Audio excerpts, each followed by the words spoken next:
Assalamu алейкум ва рахматуллахи ва баракату. Қадірлі жақсылар, қалайсыздар, қалдарыңыз қалай?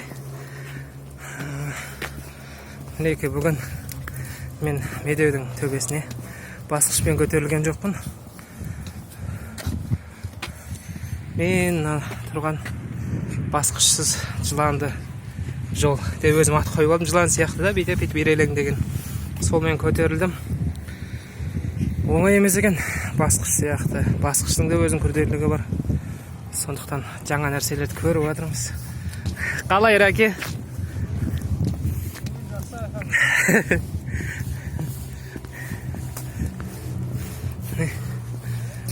Ракең басқышпен көтерілді. Жақсы дегенмен нәтиже бар. Жылан жолда оңай емес екен, Раке. Көрдім.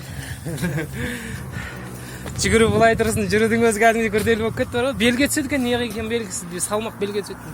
Күш бар ғой. Мысалы басқышта аяқтың бұлшық еттері ауырады ғой. А мына жерде неге екен белге түседі екен.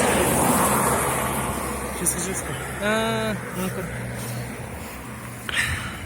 Енді Алла қаласа қазір ниет бар. Енді басқыштан түсіп қайтадан шығу. Аллах тағала күш қуат берсе, ол белесті де еңсереңіз деп ойлаймын.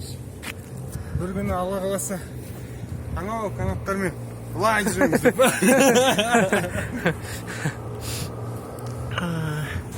Сол, қазір төмен кетемін енді иншалла. Қазір басқышпен көтерілем, Алла қаласа.